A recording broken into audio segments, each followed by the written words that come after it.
Welcome back. Anyone having problem with the some doubts about the problem set?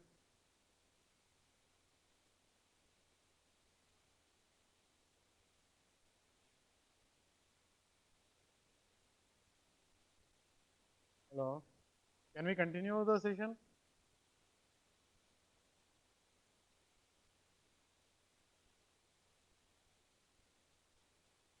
Okay, thank you, Mixed College. What about the other colleges?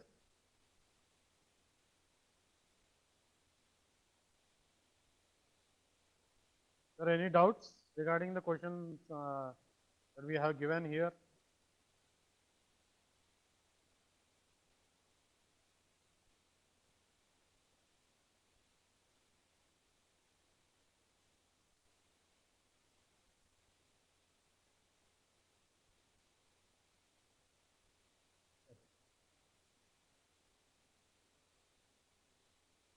Next, we'll look at a topic known as load factor. What's the load factor? Load factor is nothing but the number of, it's the ratio of number of filled slots to that of the total number of slots.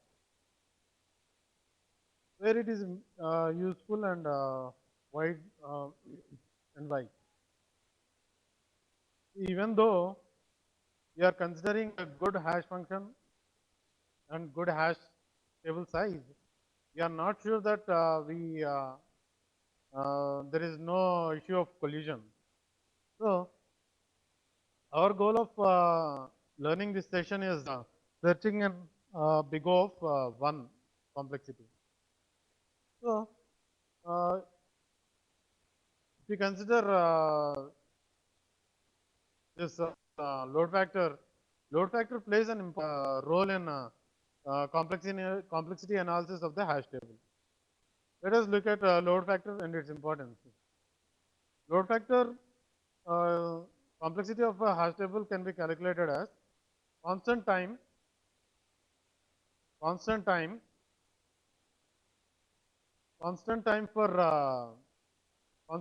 hashing and the amount of time that is required to search from the filled hash table. We won't check the empty slots. So the amount of searching will be alpha. So if we consider in our chaining collision resolution, if the table is filled 10 to 10%, that is nothing but 1 plus alpha is 1 by 10%. So that results in 1.1. So similarly, if it is 20%, table is filled 20%, we can see that that results in 1.2. That is, these are the times that is the amount of time that is required to search in the chain. So if the chains are filled to 50%, we can see that it is increasing, that the amount of time that is required to search is going on increasing. When the table size reaches the amount of 90%, then we can see it is nearly equal to 2. So our time complexity of big O of 1, we are considering to have a such complexity of big O of 1. If you want to have big O of 1 in this equation, what the alpha needs to be? Alpha needs to be something which is to be negligible. So it should be like 0.5, 0.3, 0.2. In that case, we can assure that our complexity for searching or insertion will take a time of big O of 1, which is nothing but hashing time. So if you consider chaining collision resolution algorithm to be a good working enough, so we need to have a alpha value. This alpha value represents nothing but the amount of chains that are linked to each slot should be n by m. So in linear probing, if it is the alpha value is less than 1, we can assure that there is a chance of finding a slot for the insertion. But it gives a reasonable complexity when the amount of size is less than 0.5. We can be sure that we can find a slot if it is less than 1, but it takes some time, time complexity. But if you ensure that the time complexity is less than 0.5 for linear probing, then we can be sure that we can sure that our search algorithm will not take more than big O of 1. Similarly, quadratic probing also results good when the alpha value is less than 0.5. So actually, even if you consider this load factor thing, when it reaches certain amount of time, how can we resolve? How can we be sure after crossing this load factor? How can we make sure that the complexity is big O of 1 for searching? To make that possible, we will use a concept known as rehashing. Rehashing is nothing but we'll when the amount of alpha value reaches the value that we have specified here, we consider for a linear probing, if the value reaches 1, then we'll create a new hash table which is equal to double the size of the previous hash table, and we'll map all the previous keys to the new hash table. So it involves some calculation, and it would involve some time. So rehashing is basically a time consuming problem. So just go through it, and we'll look at other important scenario of deleting an element from a link from a hash table which has some problem. Let us consider the previous example that we have looked for linear probing, quadratic probing. We'll take the same example, and we have mapped all the keys to the table. Let us consider if you are deleting a value of 25, which is mapped which is mapped to position 24. So we'll get an empty slot here. We'll get an empty slot here in the fourth slot. So then, if you are trying to search a value for value 24 in the hash table, 24 is mapped to the slot 2. Then it will check for, as 2 is not equal to 24, then it will check for the next slot, 13 not equal to 24. Then it will check for the next slot which is empty. So it won't check for the other slot which is available because this slot is empty. So it will result, the result says that the value 24 doesn't exist in the hash table, which is a false statement. So in order to avoid this situation in for the deletion part, we'll mark this. We'll mark whenever we are deleting a value, we'll mark a flag that it is deleted. Consider this: if you are deleting 25, then we'll mark some flag like true that it is deleted. Then, if you are searching for 24, it will check for the slot 2, and 2 is not equal to 24. 30, then it will check for next slot. 34 not equal, 30 not equal to 24. Then it will check for next slot, which is an empty slot. It will check the flag that there used to be some value in this slot. So it will check for the next slot, and it will find the 24. Then it will result that 24 exists in the table at certain position. So this we'll mark like this. We'll mark different elements that are deleted, and at some point we'll rearrange all the elements and we'll remove the flagged elements. We'll delete the flagged elements. So this flagging and removing deleting the elements at the point, not certain point after certain adjustments of the table, is nothing but lazy deletion. So if you go through the concept of lazy deletion, you'll find more examples over the net. Actually, the concept of lazy deletion is nothing but marking the slot which is deleted, and we'll delete all the elements after some adjustment so that we won't miss the values that are already that exist in the table. Okay, this ends the session of hash table. We'll continue with the session with trees now. We'll discuss the session tree on trees. Before that, I want to answer the questions if you have any questions on the hash table part.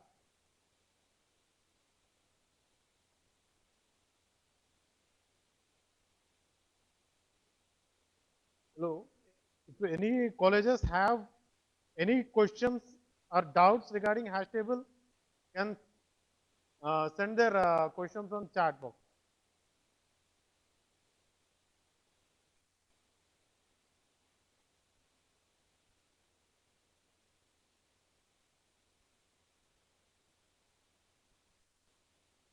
So far, we have seen hash table and we have seen importance of hash functions and selecting of hash functions. And if you are selecting a division method for the division technique for the hash division technique as the hash function, then how to choose a value slot, how to choose the size of the array, and what is the load factor and its importance in the calculus complexity of the hash table, and rehashing. When does we need to rehash a table? And we have looked at just we have a glance at like we have just looked at what is the problem in the deletion. If you have any other questions regarding the hash table, any concept on the hash table, you can post it on hash chat window.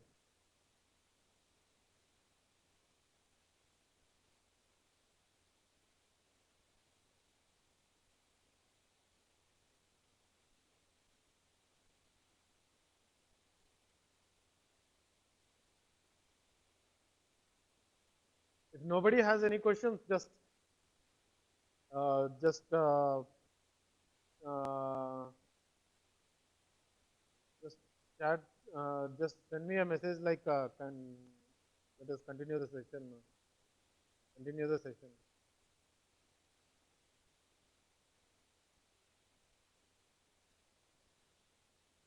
Okay. High College, Itam College. Okay. You want to look at double hashing technique, right? Because we'll go through the double hashing.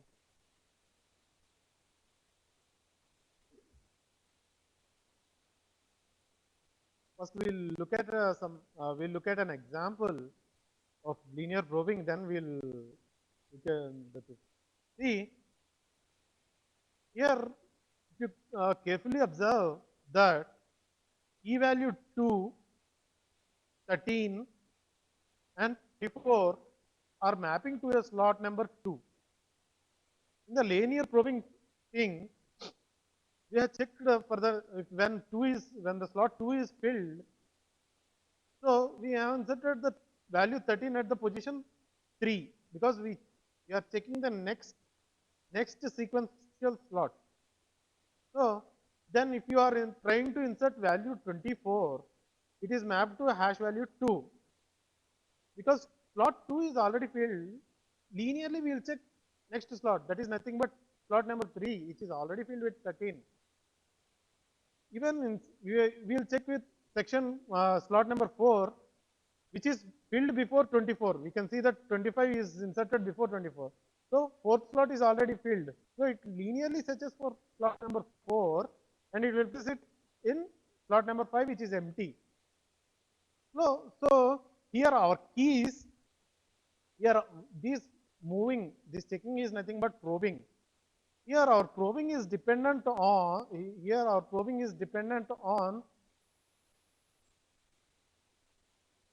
it is dependent on just a minute, like here our probing is dependent on values like 1.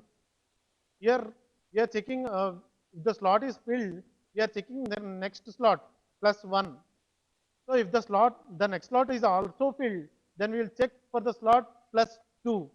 So we can see that our probing, the checking of the empty slot is not dependent on that we are inserting, right? So similarly, in the case of quadratic probing, also we check for if the slot is filled, then we'll check for the slot plus 1 square. Then we'll check for 2 square. slot plus, if you think on our example, our hash function mapping to this value will be 2 mapping, because our hash function is mapping to 2. So it will check, if you consider the example of 24, first it will map to 2. As 2 is 2 slot number, then it will check for 2 plus 1 square, that is nothing but slot number 3. If the slot number is 3 is also filled, then it will check for hash value 2 plus 2 square. 2 plus 2 square is nothing but 4. It will check for the slot 6. In the first probing, it is checking for the slot 3, then it is checking for the slot 6. If the slot is 6, if the slot 6 is already filled, then it will check for 2 plus 3 square, that is nothing but 9. 9 plus 2, that is nothing but 11. It is checking for the 11th slot. So if you can see here, in the quadratic probing, the probes, the probe is nothing but checking, is here also not dependent on the key that we are inserting. It is not dependent on 24 that we are inserting. So in double hashing, we'll take the hash value, that is, in our case it is 2. It will 2 plus some hash, some another hash function g of k, which is purely dependent on the key, which is depends on the key. We will use the 24 here. So by this, using this type of hash function, which is purely dependent on the key, that our probing is purely dependent on the second hash function. So we can guarantee that we can eliminate the primary clustering and also secondary clustering due to the quadratic probing. I think I am clear with the doubt. Aitam College, are you clear?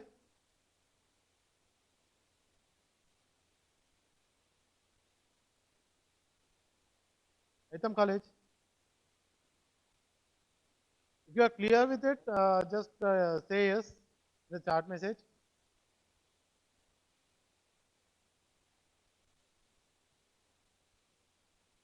One important thing is we need to choose a second hash function g of k such that which is dependent on the value that we are inserting.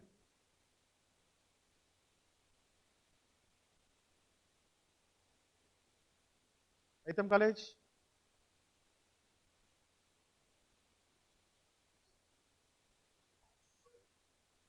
Aitam College, sir, are you clear with the thing?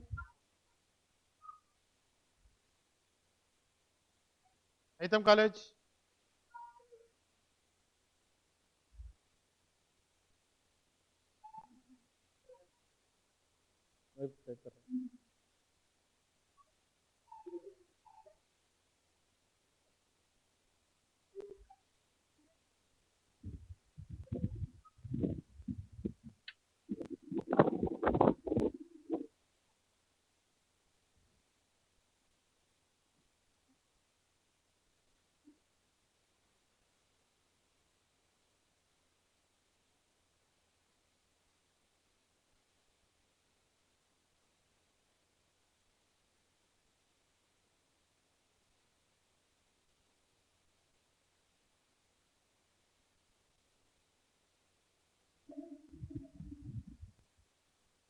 Aitam College,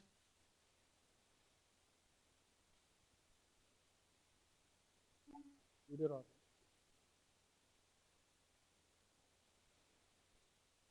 Aitam College, nobody is there. Nobody is there. So if anybody has any doubts, just message me on the chat box, and everybody is clear with the topic hash tables. We'll continue with the trees concept. If you are ready, if you want to continue the session, please send the message on continue session on chat box.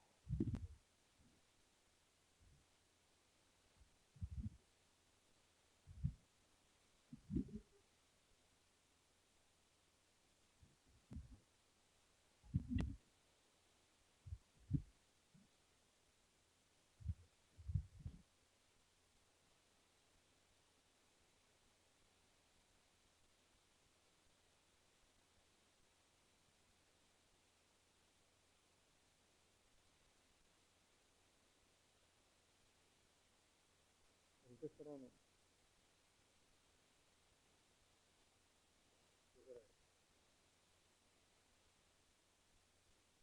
Venkateswara College.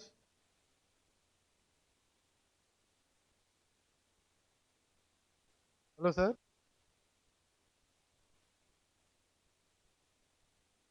Sir, let us, we'll continue the session, sir. Thank you.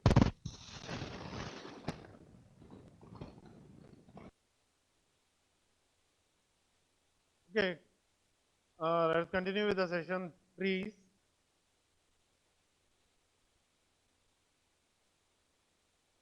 So, we have seen, till now we have seen many data structures like which allows faster search. But if you consider hash table, it has certain limitations like load factor and selection of hash function and all those things. We are losing some flexibility there. We are when the set when the key set is becoming more and more, then we are having some problems with the operations. So in the sorted tables, we have seen that it takes big O of n time for search, and it takes big O of n for insertion and deletion. Similarly, in the hash tables also, worst case, when the load factor is nearly equal to 1, then we are having a problem with insertion and all the functions. So, operations. So, how can we eliminate these limitations when the key set is really big?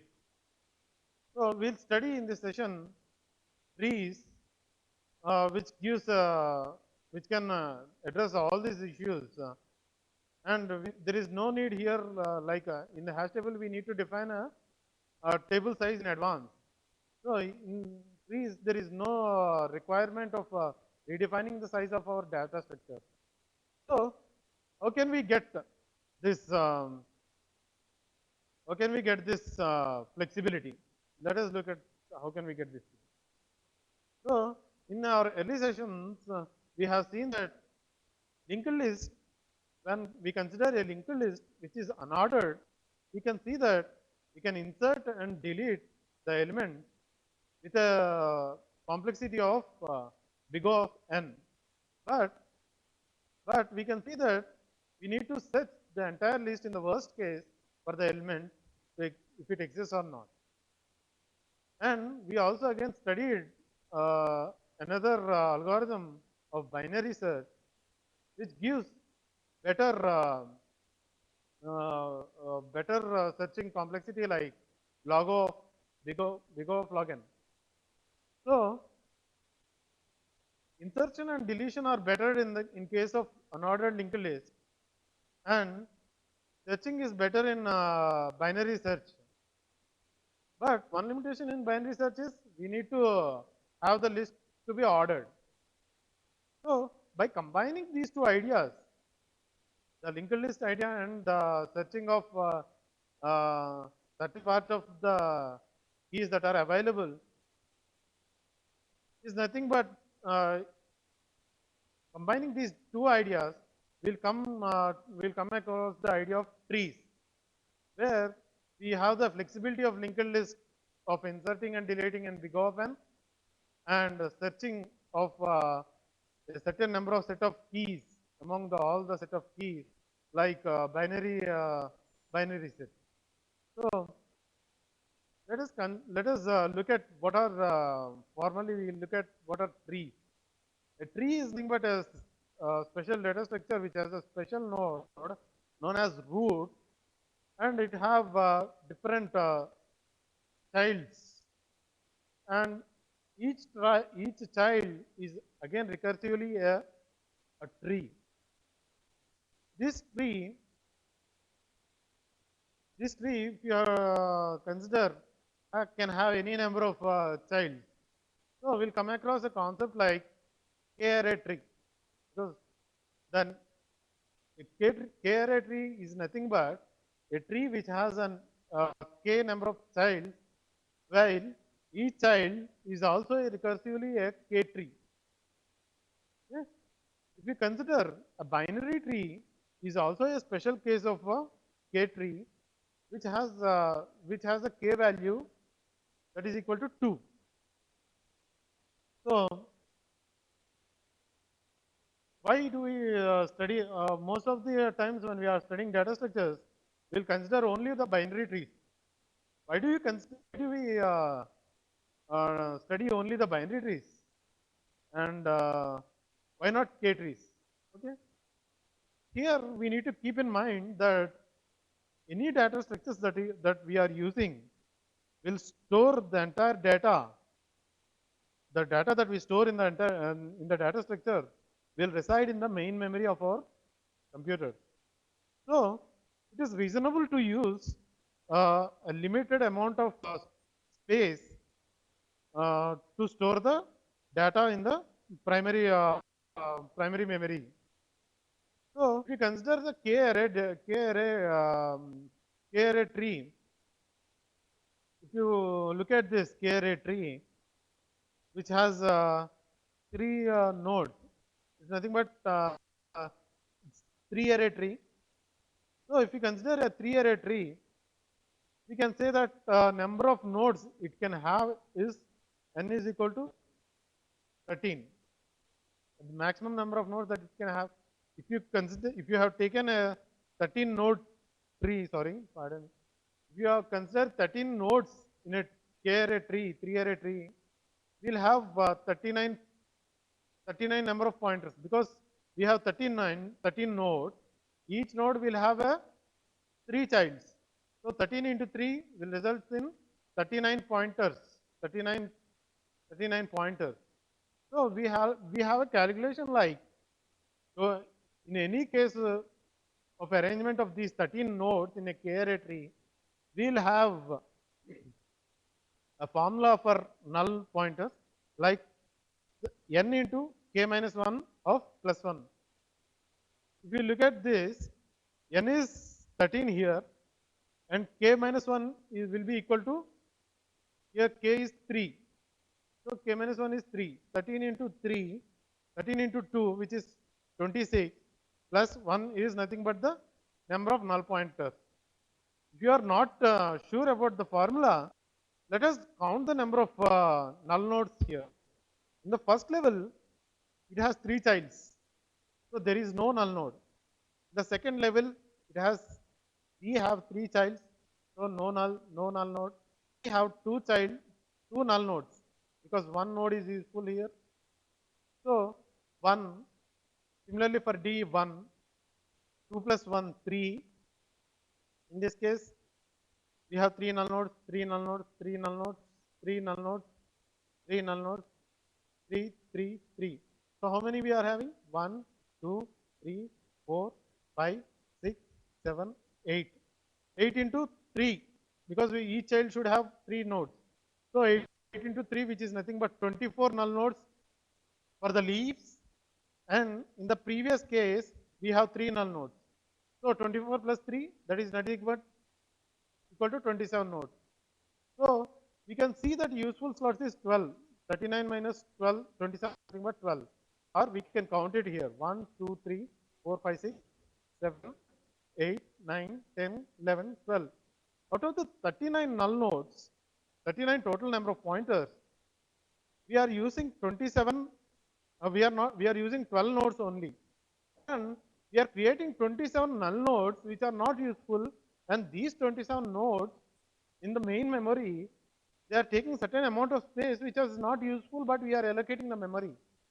So it is wastage of, which results in the wastage of space. And one more important thing is, any tree, any k array tree can be easily represented as a binary tree. So it is useful to study binary tree. Let us look how do we map a k tree. Let us consider our previous k array tree, and look at how do we map it to a binary tree. Let us take the first root node as it is as a root. Then we'll map the first child to its left. That is nothing but B, which is mapped to the left. and we'll map all the remaining childs to B in by moving to the right pointer. If you see, after mapping B, we can map C and D to its right pointer to its right pointer.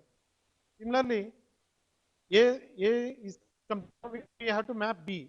B's first child is B E. So we'll map E to the left node of it. Then we'll map the remaining childs F and Z to E's right node. By recursively doing this, we can see that our K array tree is mapped to a binary tree which has a root at A, and every node will have a two nodes. In this case, if we consider our previous analogy of number of nodes, as here we have total number of 13 nodes,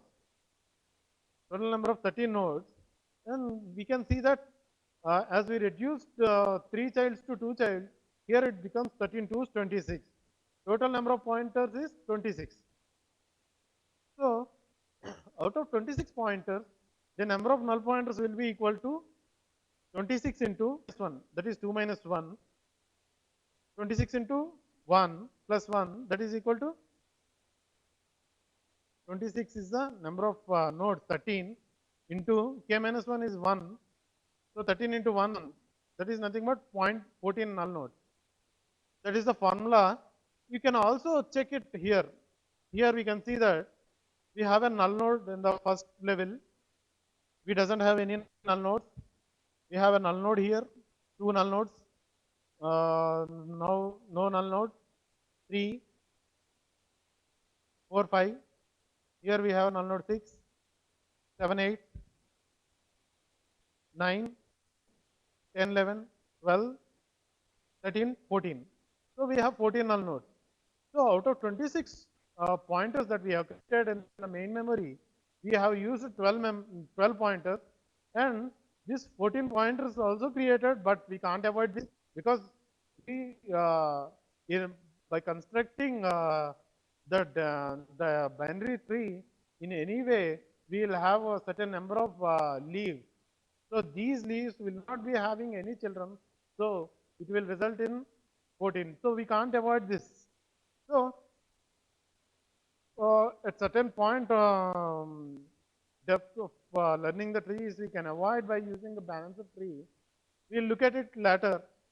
Let us continue. So by this slide, we are clear that we can create a binary tree from any K tree, and we are clear that why do we learn binary trees when we have K trees and other, because K trees and other trees use more memory in the main memory. It is better to have study binary tree, which reduces the number of slots, which reduces the number of null pointers.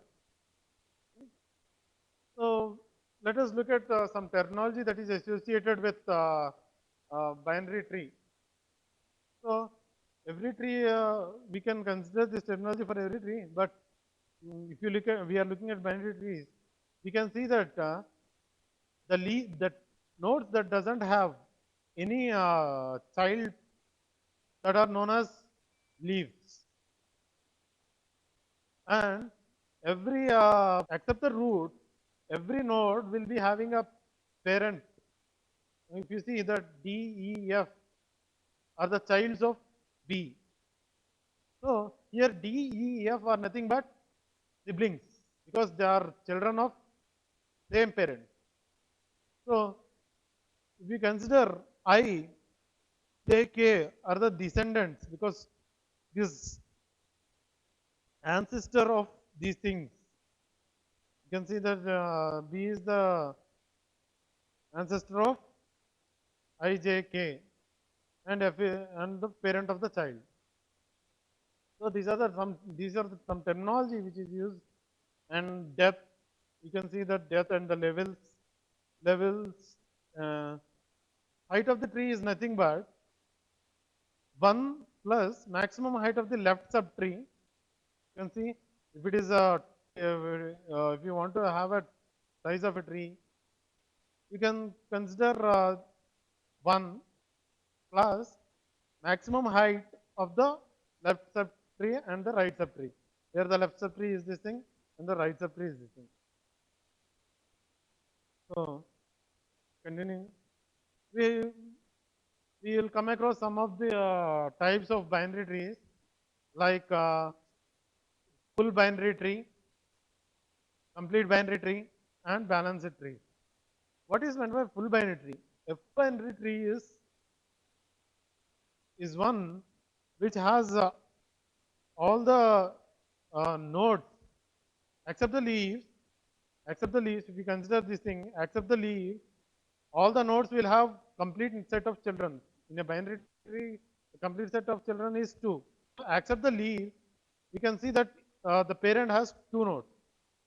Here also, you accept the leaf, you can see that these nodes have 2 children, this node has 2 children, this node has 2 children. This is full binary tree.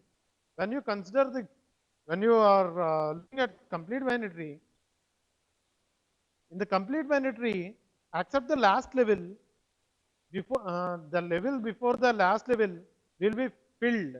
Filled in the sense it will be having all the children. Consider this tree. You can see that this level, at this level, its parent has 2 children. So if you consider this as a, see that this has 2 children. So this also has having the 2 children. Here we can see that at the leaf node stage, at the last level, the elements are filled from left to right.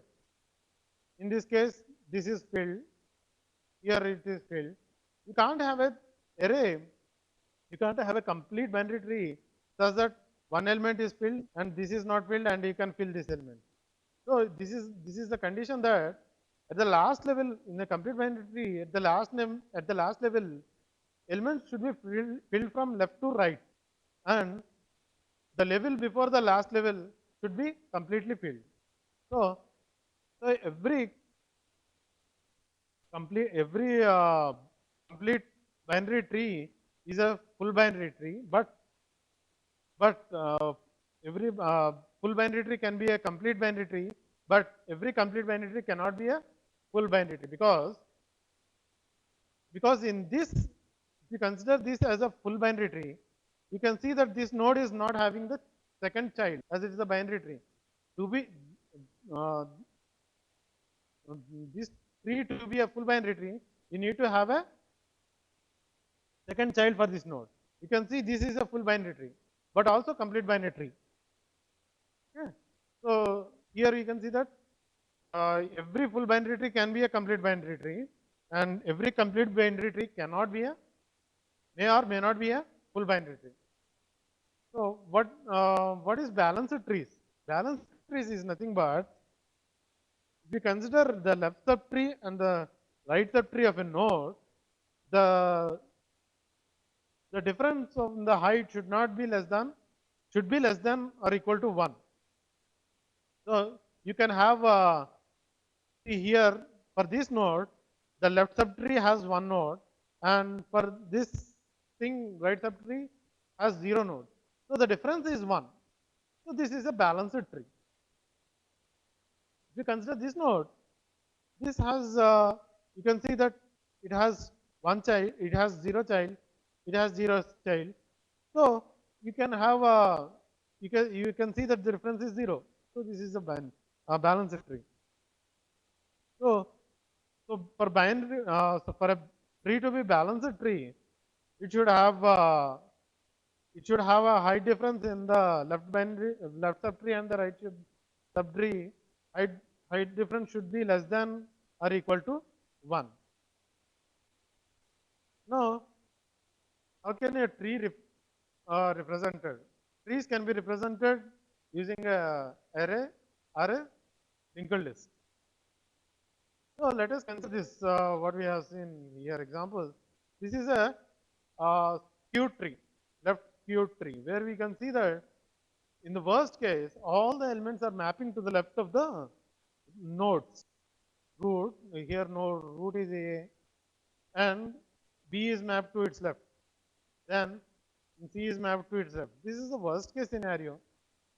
So this is nothing but this is as skewed left uh, tree. We have a example of better, somewhat better binary tree. So if you try to map these two trees to an array, so here if you are trying to map these trees to arrays, there is a relation between a parent and a child. If the parent is at position I, then its left child will be at 2i, and right child will be at 2i plus 1. So first we'll consider the left skewed tree, and we'll try to map this to an array. If you look at the array, if you are taking root position as 1 and mapped the A to 1, then what is the left? B is at its left child. So what is the value that B should go? 2 of I. I is nothing but 1 here. So 2 of I is nothing but 2. 2 into 1 is 2. So B is mapped to 2. C is left child of B. So it should map to 2I. So 2 into I is nothing but, for B, I is nothing but 2. 2 into 2, that is nothing but 4. If you consider C, which is, if you consider D, which is mapped to left child of C, then it should map to 2I. What is 2I?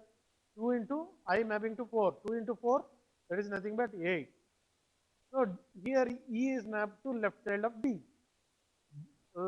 Then we will check 2I. 2I is nothing but, I is nothing but 8 for D. So 2 into 8, that is nothing but 16. You can see that most, when you take an array size of 16, 17, you can see that there are empty slots while mapping this left skewed worst case map array tree to the array. So if you consider the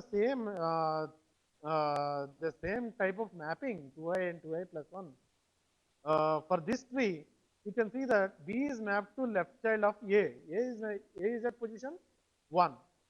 So 2i is at position 2. 2i is at position 2. So B is mapped to 2.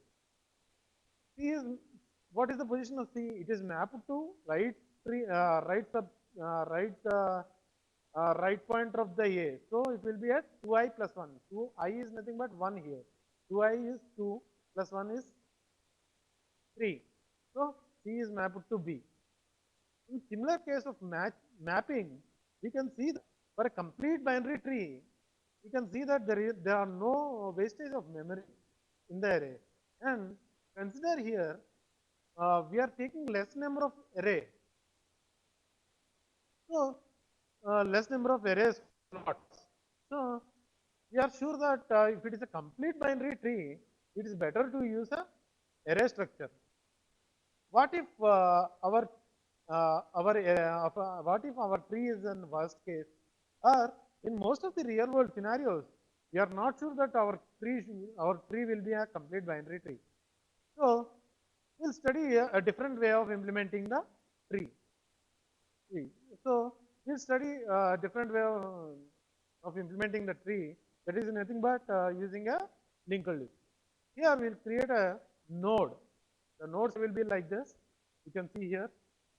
The node value will be in the element space, and the element should be pointed in the left pointer, and right element should be pointed in the right pointer. So considering the previous complete binary tree, we can see that the linked list representation over here, it shows how it is mapped. B is mapped to left child of node A, and C is mapped to right child of node A. Similarly, if we consider the worst case tree, which is Q tree, we can see that using 5 pointers, using 5 nodes, we can just map A, B, C, D, E, F, G, A, B, C, D, E, F, E, using the linked list. So by using the linked list, we are removing some space which is wasted in the last case of representing it in array. But we are not sure of, but if you're basically considering this linked list will have an overhead of maintaining this pointer and space required to allocate this memory dynamically.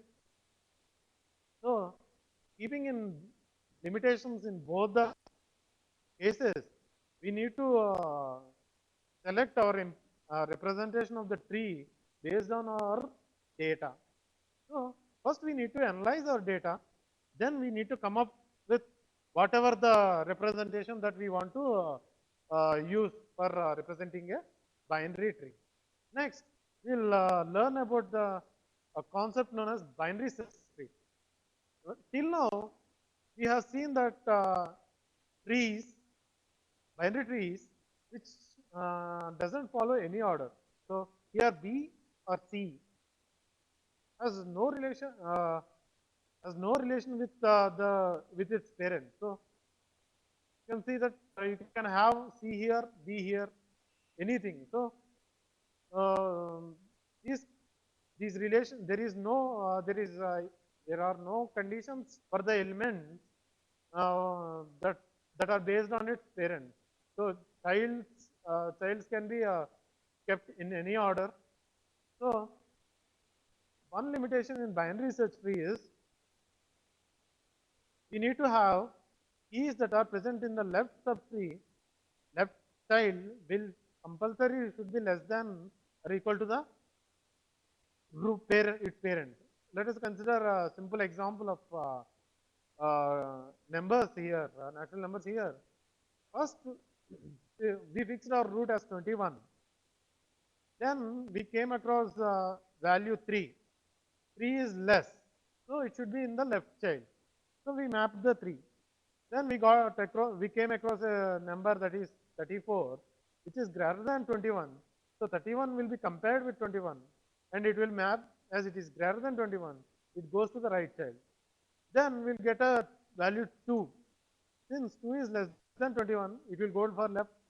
3 is less than, it is left. 2 is less than 3, then it will go for left and it will place the 2.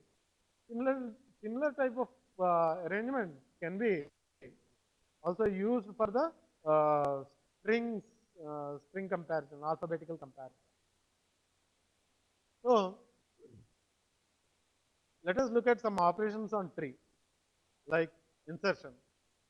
Here, if you have consider you have it like this, and you want to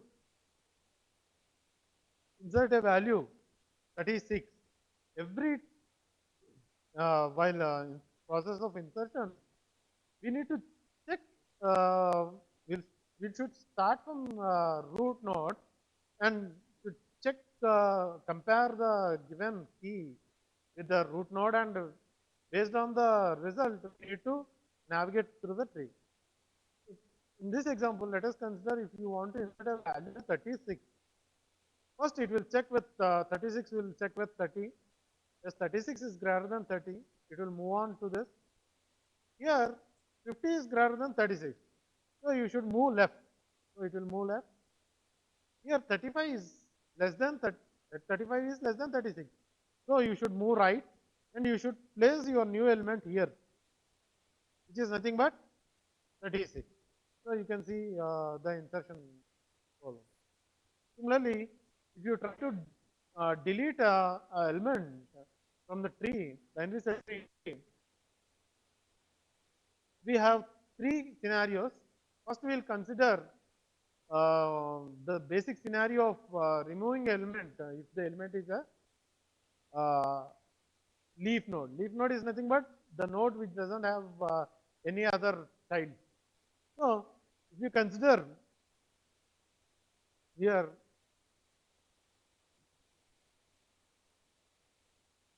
consider in this tree scenario, if you want to remove the value 36, so first we need to find out the position of that. So we'll go through it. 35 is compared with 30, as it is greater than 30, it moves to the right, and it compares with 50, as it is less than this thing, we'll move to the left point, through the left pointer to the next position, then we'll find this 35, 35 equal to 35. So we'll place a null in the left pointer of the 50 and we'll remove this element, which is nothing but this thing. In the next case 2, consider if the element that you want to remove has a single child. In this case, if you take the previous example, if I want to remove a value of 10 from this tree, first I need to find it and I need to place whatever the links that existing with that deleting node to the previous to its parent. Let us look at it. If you compare to delete a value 10 from it, 10 will be compared with 30. As it is less, it moves to the left pointer. So 10 is compared with 20. It is less because it will so it will move to left.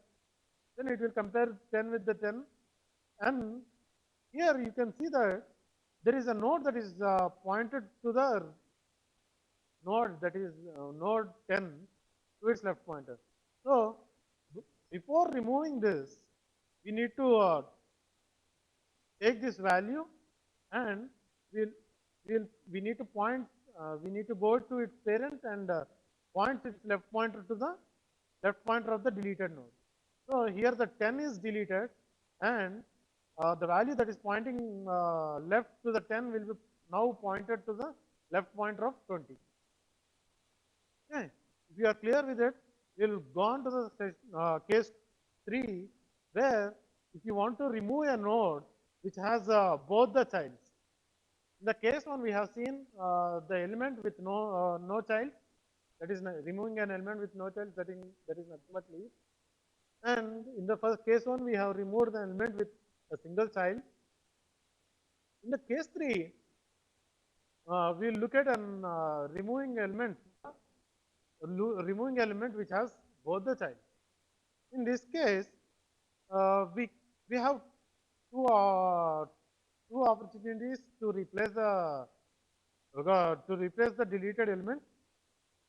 Here, if you want to remove element 20, consider this tree. If you want to remove an element 20,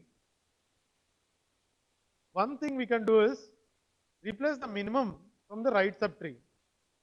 We need to find out the minimum of this 20 minimum from the right subtree, or we need to get the maximum value of the left subtree.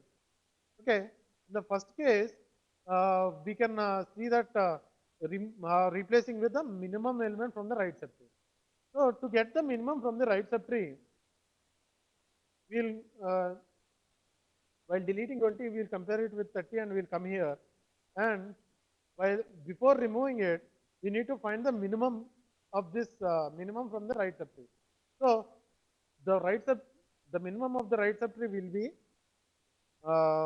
there when we move one step right, and we'll move left until we get until we get to the left node, until we get to the leaf node. Here I want to delete 20, so I will go one step right and I will move through the left pointers until I reach the leaf node. So here I moved right 25, then I am moving left. As I doesn't have any other nodes here and I reach the last level, I replace this 22 with the element that I want to delete. So here you can see that it is 22. If you check here, if you check this tree, you can see that it is still following the binary search tree principles. That 22 is greater than left subchild, and 22 is less than its right subchild. In this scenario, if you want to get the maximum from the right subchild, you will navigate one step to the left, and it doesn't have any other right nodes. We'll just remove this thing and we'll place the 10 node here. In this case also, if we check it, you can see that 10 replaced with 20 and 10 is greater than its left subchild and less than its right subchild, which is nothing but 25. If you are clear with these deletions, let us look at the animation of binary tree.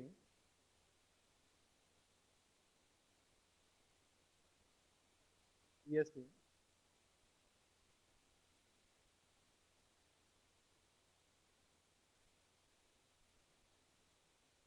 If you look at this is an animation of binary search tree. We'll first construct a random tree. Okay, we'll construct a random tree, and if you want to delete certain element, like if you want to delete a leaf node here, if I have a leaf node like 5, so I will enter delete 5. If 5 is a leaf node, I want to delete it. So it will check with node root node, then it will move. Since 5 is less, it will move left. Since 5 is less, moves left. Is less, moves left. Again moves left. It finds the node, so it is green. It finds the node that needs to be deleted, so it will delete. So there is no problem with the case 1. Now let us consider with case 2, which has a single child. Here we can see 10 having the single child, it is nothing but 12 right child. So what we need to do by deleting 10 is we need to keep this right child of 10 to its parent's right child. Let us check how it happens. Now if I click delete, it will check for the compares with the road, less it goes to the left, less it goes to the left, goes to the left, goes left, and it finds the element that to be deleted, and it will remove it and it places the child to it, right child to it. As the tree square is not able to adjust it, so it will be a left. So since 10 is the left child of it, left. You consider the previous scenario, 10 is the left child of 50. So 12 will be replaced as the left child of 53. Now let us consider removing the element which have both the left subtree and the left subchild, left tree and left child and the right child. Here 61 has both left child and right child. Let us see which scenario it follows. C1. I want to delete it. We will compare with the node, less, compare, less, then it finds it. Now it moves one step to the right. You can see it moves one step to the right, and it moves left until it finds until it until its until its left node is null. You check it, it moves to 64. Since its left node is null, it will 61 will be replaced with 64. You can see 61 is replacing the 61 will be replaced with 64. If you consider, if you check this tree, you can see that it is still following the principles of binary search tree. Here, 64 is greater than its left subtree, and 64 is less than its right subtree. So, in this animation, we have seen that it moved to the right, and it moves one step to the right, and moves left until it finds a null node.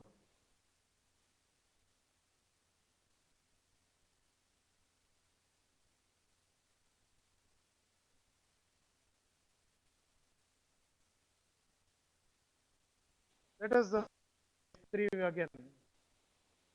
39 has both the nodes, so it will check with the root, less, less, less, less. It moves to the left. Now it goes to the right and checks if it has any left element. If it doesn't have any left element, it just replaces it. So it gone to the right and no left node, so it is trying to replace with 39 is replaced with 44. You check the this tree, you see that 44 is greater than left sub tree, and right sub tree is null. Here we can say it is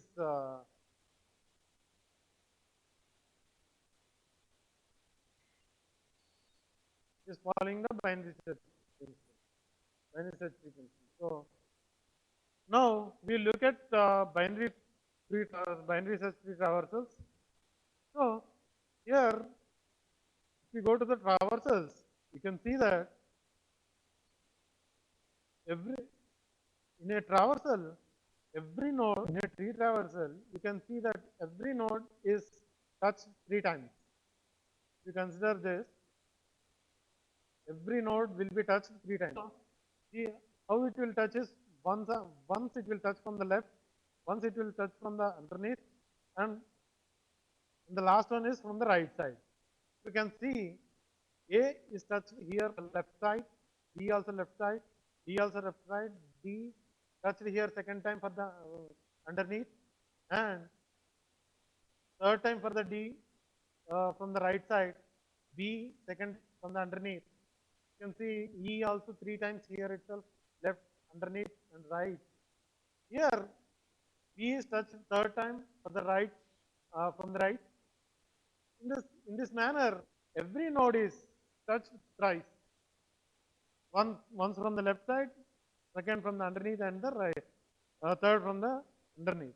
We'll look at 3 different traversals of tree: in order traversal, and in order traversal, pre-order traversal, and post-order traversal. How these traversals are differ? This is informal discussion. This cannot be coded, and just for the sake of idea, how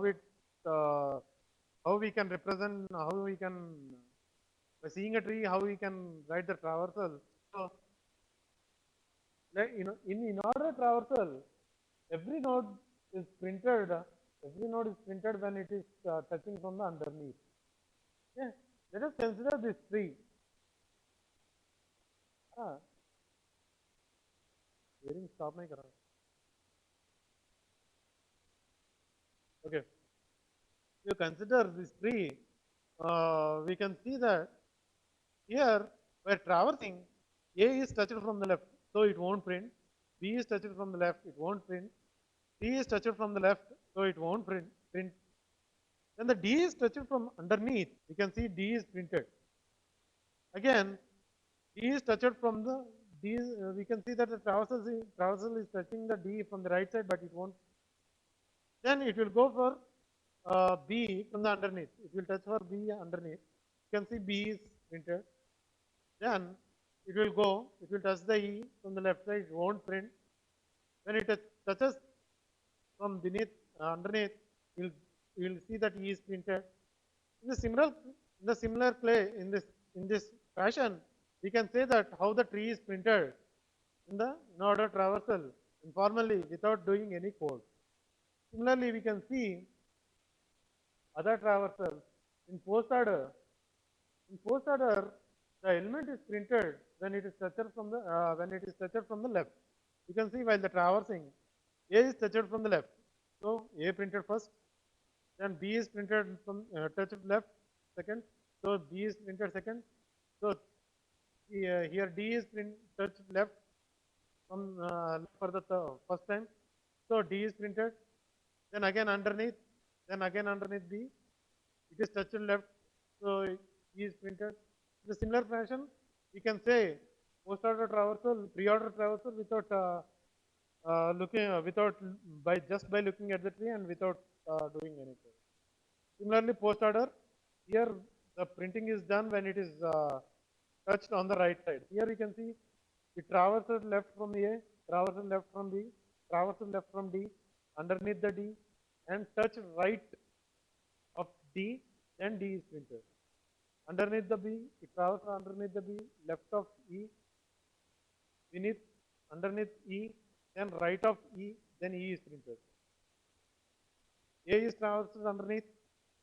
So by traversing this way, you can see that by the end of the traversal, A is traversed the last from the right. So A is printed at the last. So this is the informal way of discussion how the tree is printed when it is traversed in order, pre-order, and post-order traversals. But we can't write a code like this.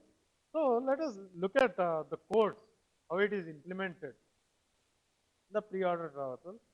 In the in-order traversal, let us consider an expression tree here.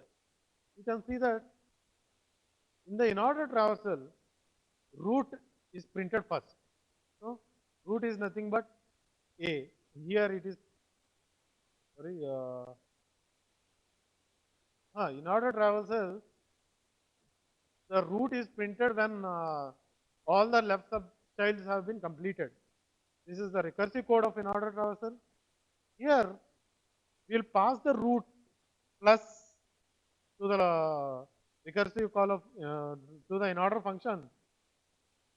Then it will check root is null or root is null. Since the root is not null, then it will move. Then it will execute this line.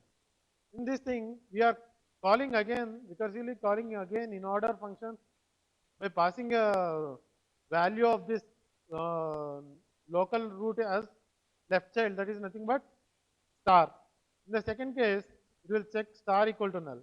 So in this fashion, it will move till A is passed here. When A comes here, it will check A is not equal to null. Then it will go into it in order of left child. Since in order of left child is null, it will go to its previous execution and it will print the value.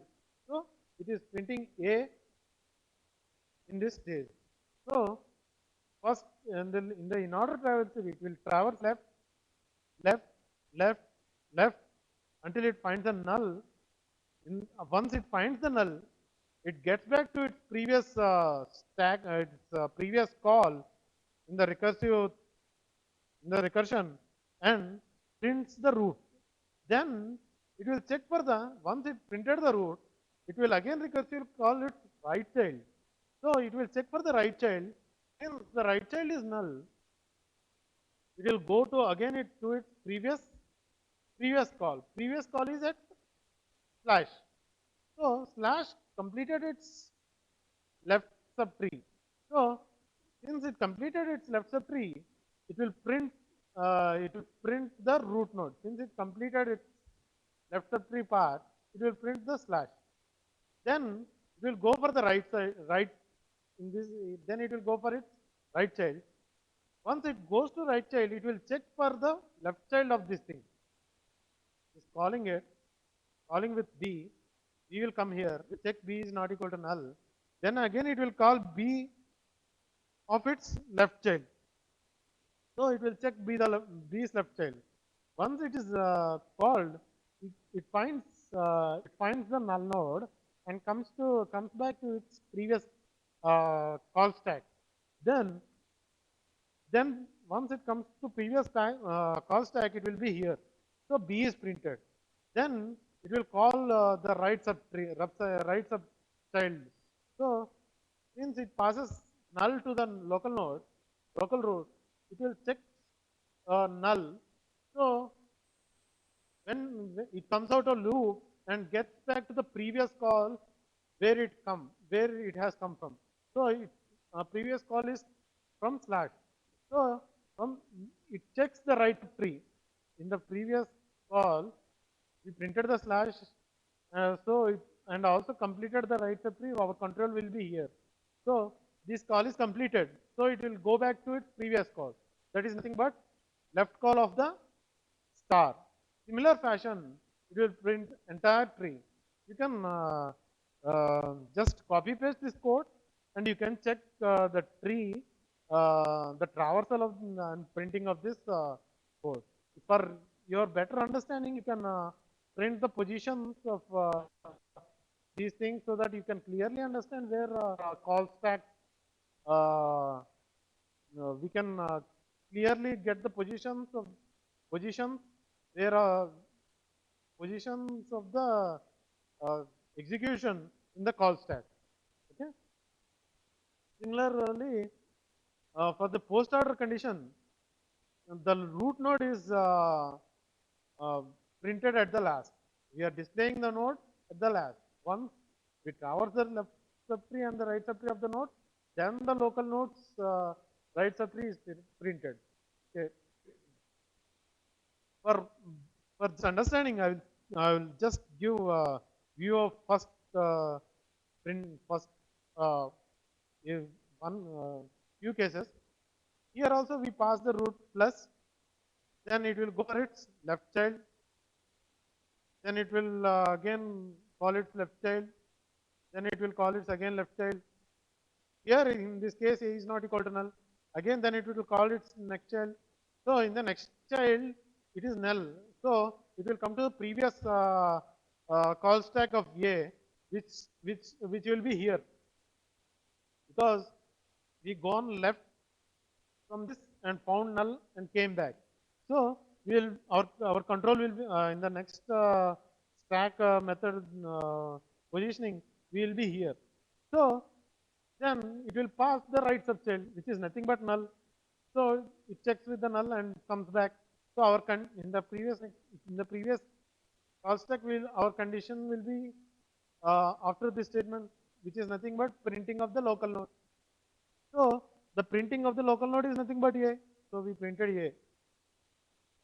So in this case, we have completed entire these three statements. So in this call stack, there is no statements to execute. So it goes to its previous call stack.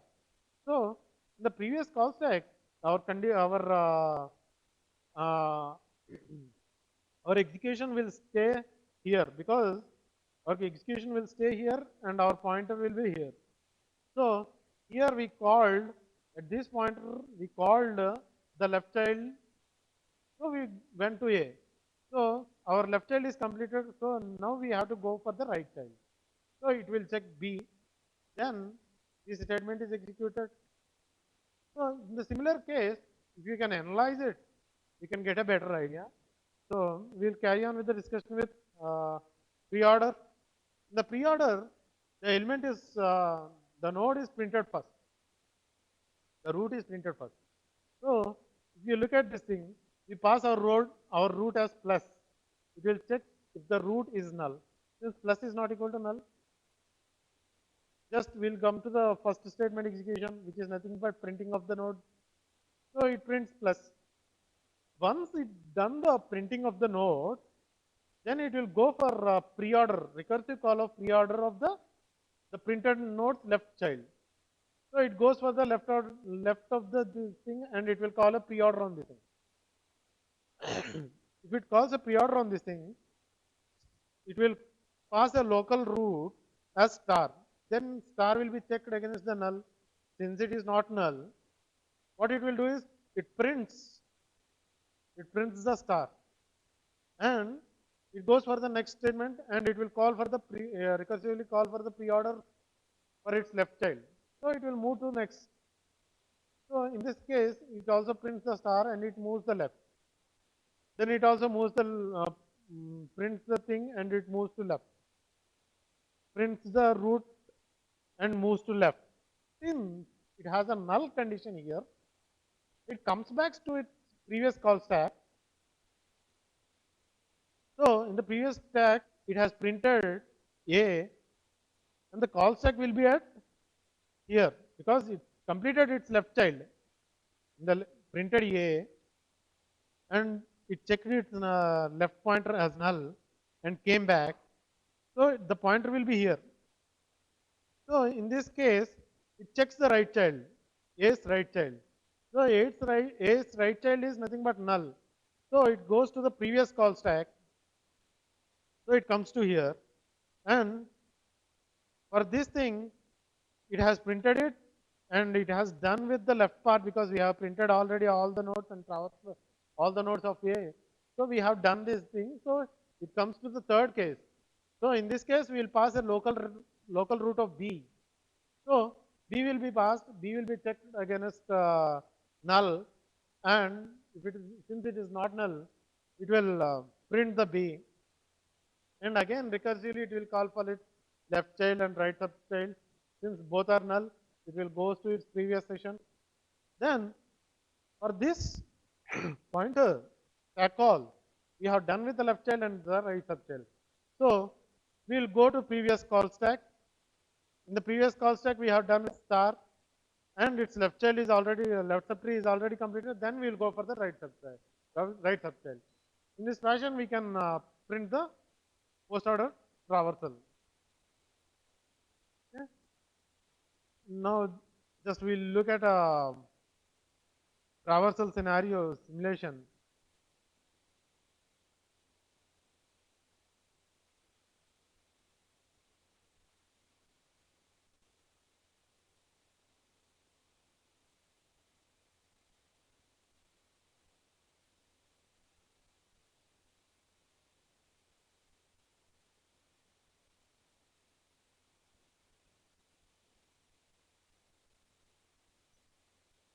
Now, we'll look at a simulation of uh, tree traversal. Just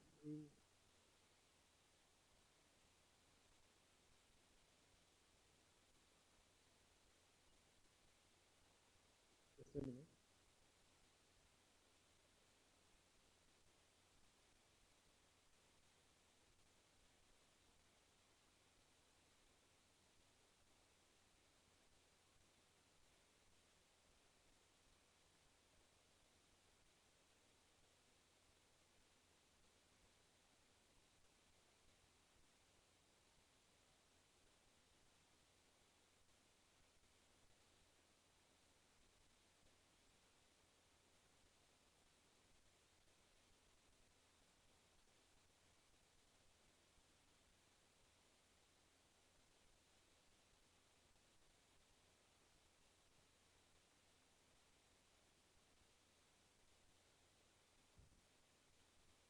Okay, if you consider retraversal, here in the previous section we have in the section 1 we have explained how to build a expression tree. If you consider this expression tree,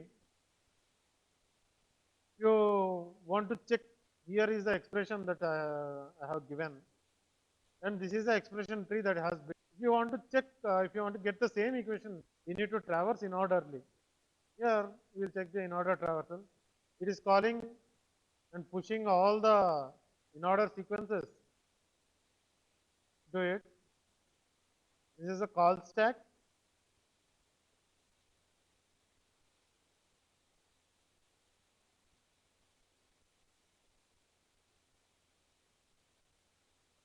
Oh, it is somewhat faster. Actually, it is keeping it. You can see again order. First, it will call in order on the root, that is nothing but minus. So it pushes a method stack into the stack, method into the stack. Then here it will check minus equal to null or not. Then if it is not null, then it will go for its left child. And it recursively call for its left child. Here left child is plus. So it will call in order of plus. So in order of plus, when it calls in order of plus, you can see that in order of plus is called and it is pushed into the method stack. Okay. Once it is pushed into the method stack, it will come, plus is compared against the null. Since it is not equal to null, it has to move to its left child. Here, the left child is nothing but division. So it will call its next method, a recursive method with a slash as a local root. Then it will push a method into the stack, okay, in order of slash. This method is called. So we are here. So then we will go on. Then it will compare slash against null and slash against null, and it will go to its left child, that is nothing but in order of 8. So it pushed the method into the call stack.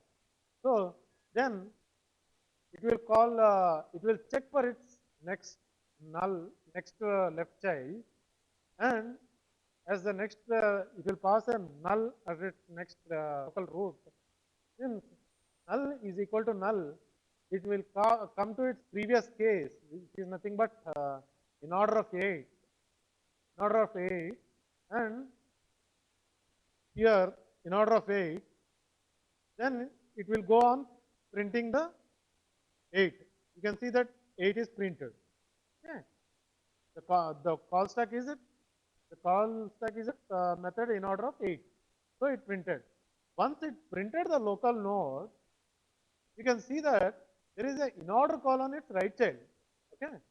Here, in order call of its right child is null because it doesn't have any right child, right child. So it will pass a null. So it passed a null and returned back. So it passed a null and checked it. Since it is null, this condition also done. So at this condition, every node is checked, every statement is checked, every condition is checked. So it comes back to its previous call. That is nothing but slash. It has done its left portion. So it prints its local child. So its local root is slash in this case. If you observe this call stack, its local child is slash. So it prints its local child, and then it needs to call its right child. Right child is nothing but in order of 4. So we'll need to call in order of 4, and we need to push it into the method start. Let's look at it how it happens. See, it went to its it called its right child. So since it called its right child, it has kept a method call of in order 4. You can see it.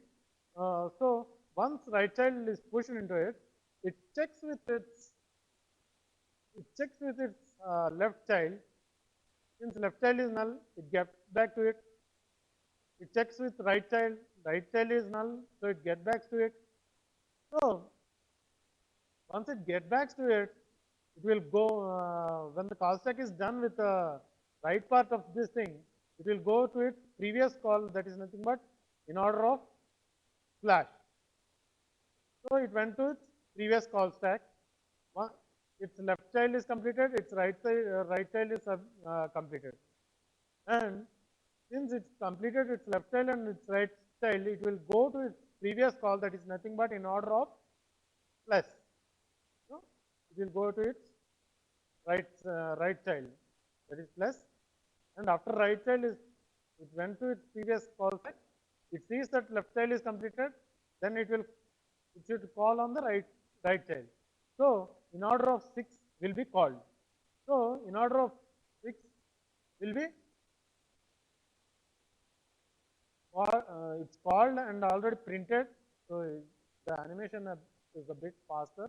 So you can, in this order, you can see that every node is, if you observe this animation, this animation will also be updated on the portal, and you can clearly see the call stack and how it is done. Now we have seen that in order expression, what we have given is, and what we have got are equal. It says that our functionality is correct. So if we can, in the similar way, we can traverse the tree in the pre-order.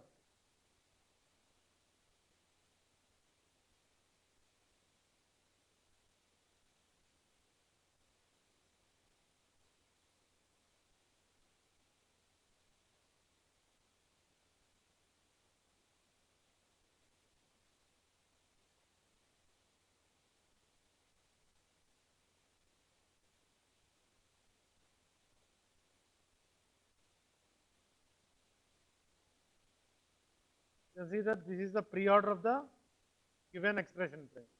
Similarly, we can do it a post order on the given tree. One thing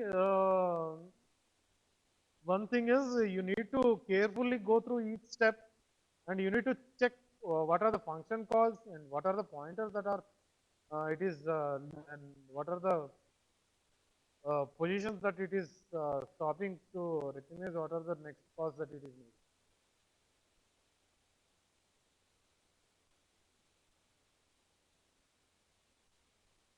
This is the post order traversal of the given phase. Okay. Into our record.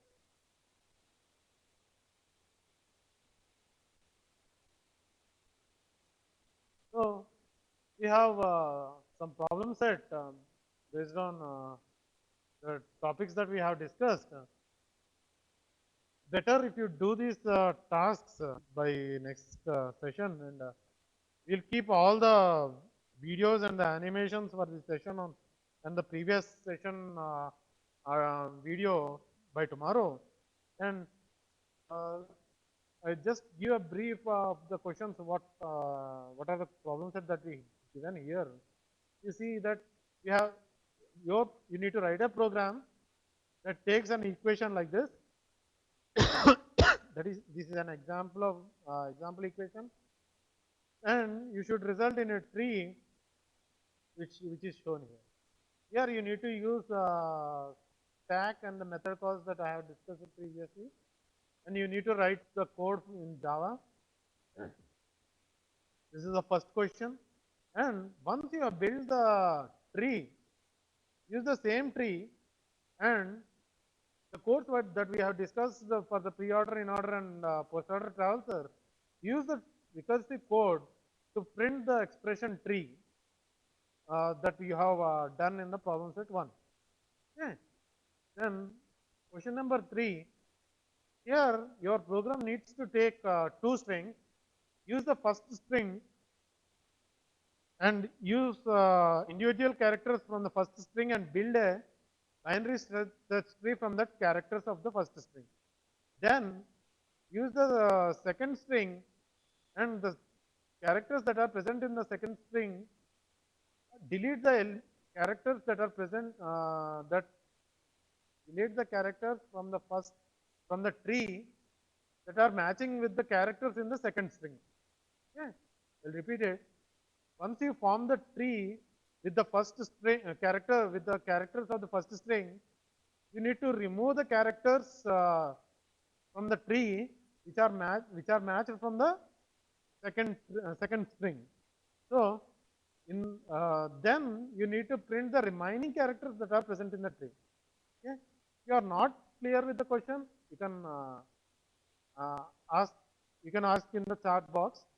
So before ending our session, uh, as we said that we will discuss about real world application of hash table. There is nothing but symbol table. We'll look at the animation, how the symbol table works, and you need to work on this project by the end of the next week. So let us look at the symbol table, how it works.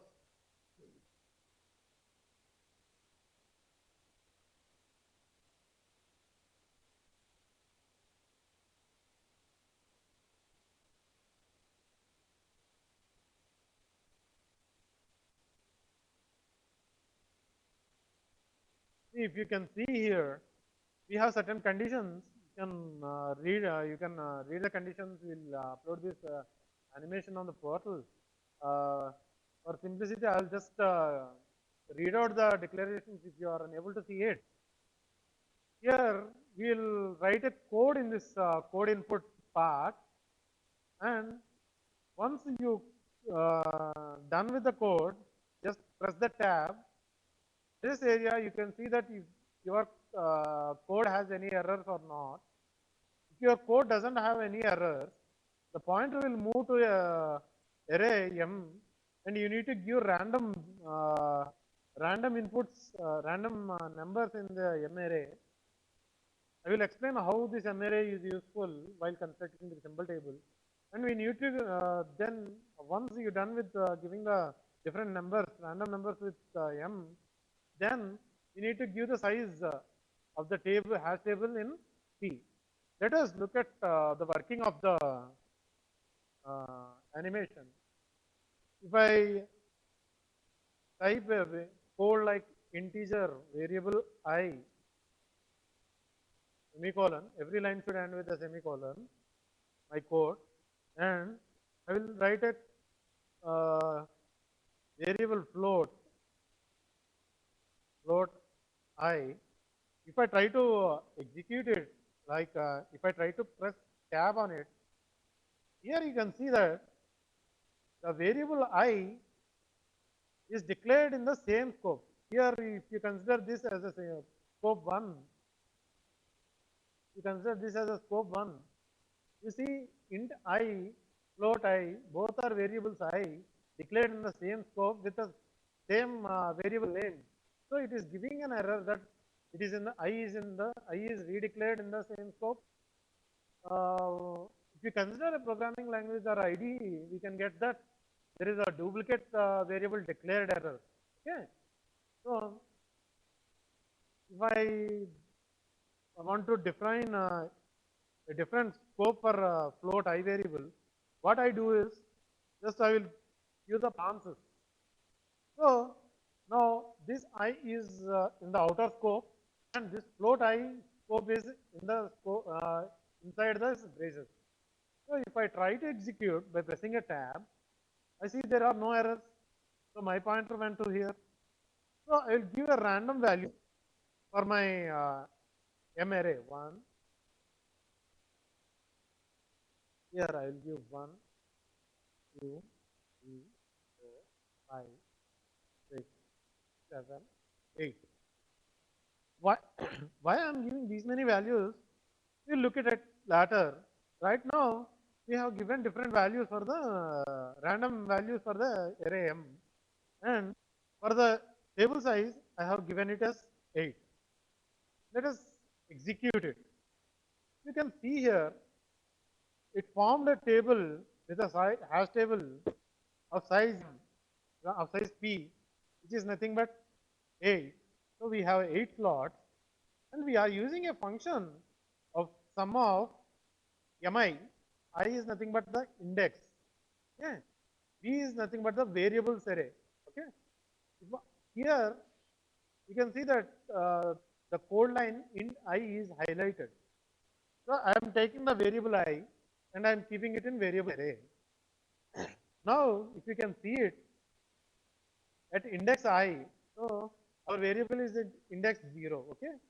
So only our variable length is only 1. So we will consider only M0 and V0. Modulus of P is nothing but the table size. Okay. Let us look at it. Here, if I consider I's ASCII value as 105, I's ASCII value is 105, I am taking a ASCII value of V of, here order is reversed, but V of I is 105, M of I is M of 0, which is nothing but we have given as 1. So 105 into 1 modulus 8, which resulted in hash value of 1. So it should map to the position 1 in the hash table, the variable that we have declared, type of variable that we have declared, the scope. Scope is 0. It is declared outside, so the scope is 0. Now let us go to the scope of what it will. Let us look at float variable I that we have declared. Okay. Our code will go to float I. The I is placed in variable section, variable array, and again it needs to calculate. Here it will take, here variable is I, which is same as the previous case. So we got the same ASCII value as 105, and the variable is at the position 1, 0. So we will take the same m of 0, which is nothing but 1. So here it is mapping again to the same hash value. So we'll look at what it happens. Here you can see that I is mapped to the same index with I is mapped to the same index, and variable type is of type float, and you can see here that it is in the scope 1. That is why we are not getting the error. So if it is in the scope 0, then we will get an error of duplicate array declaration. Yeah. Let us now look at why we are declaring the length of we are taking the array size. We are taking n array with different array size. Okay. Let us consider same. Let us consider same.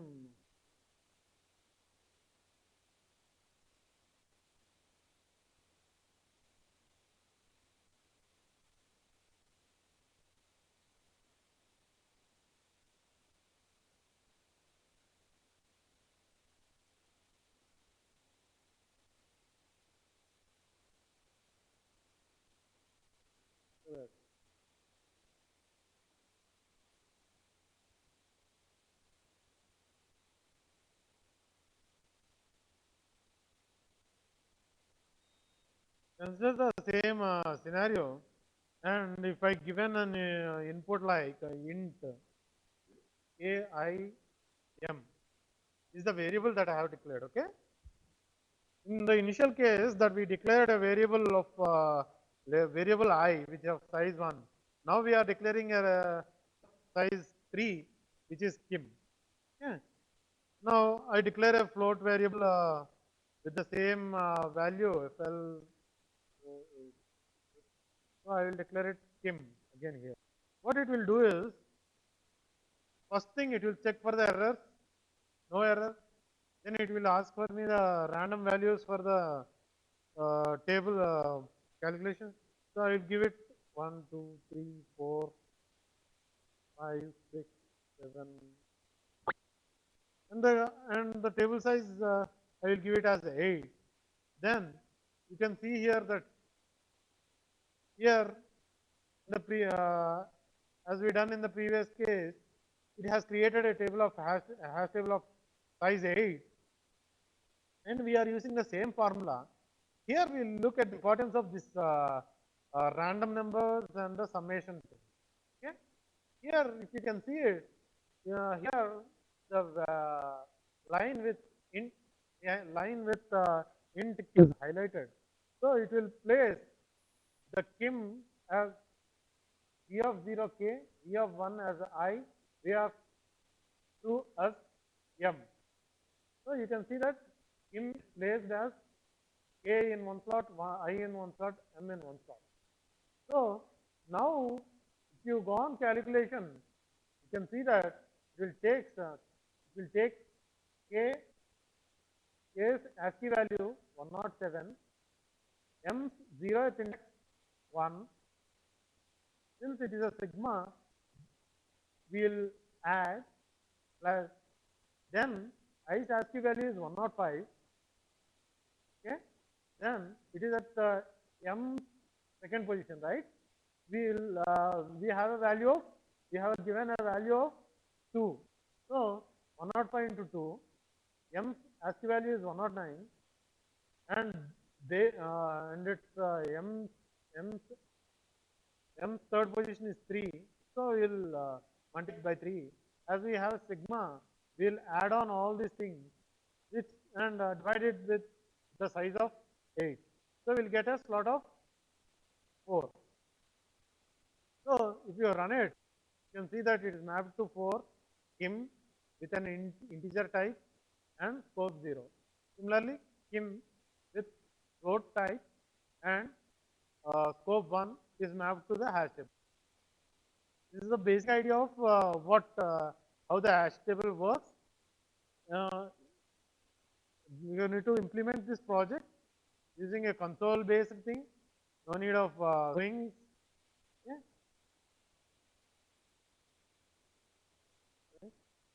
So this ends the session. We have some resources for you, and some of the content here are taken from some of the slides which I acknowledged here. You can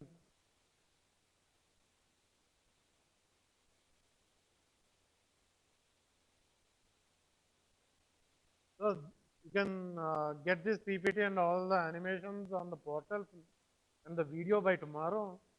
If you have any questions on the session, kindly give it on chat window.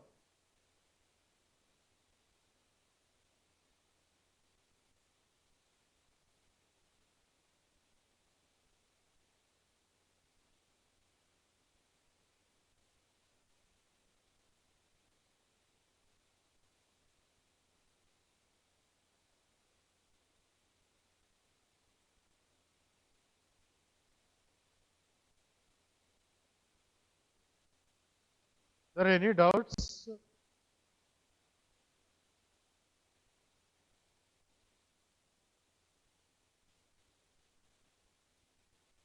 Hello, Venkateswara.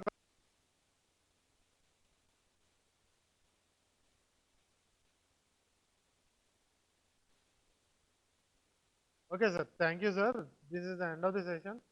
Uh, Venkateswara, sir. Hello, sir. Sir, how is the session, sir?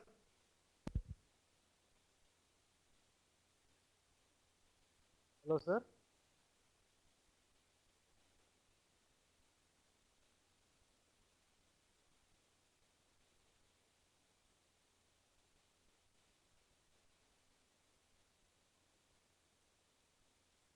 Hello, sir.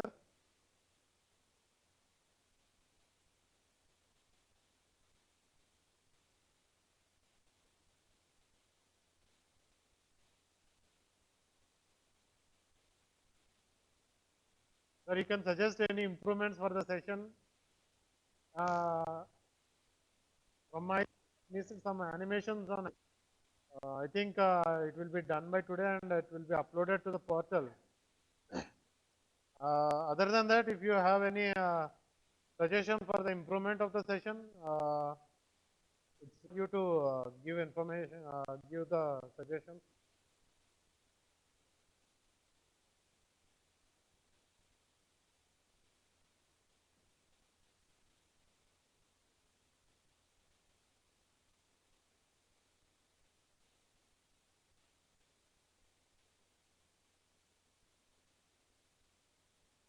You can suggest any other topics that can be uh,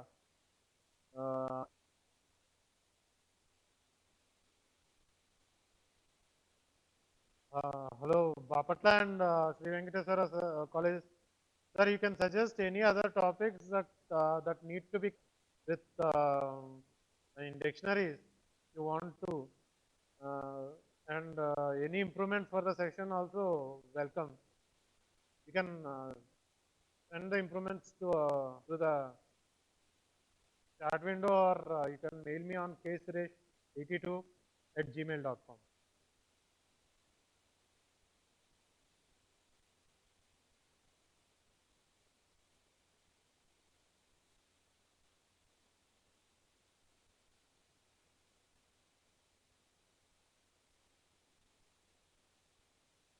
Okay, sir. Then bye, sir. If you have any other, so you can mail me and you'll get the answer.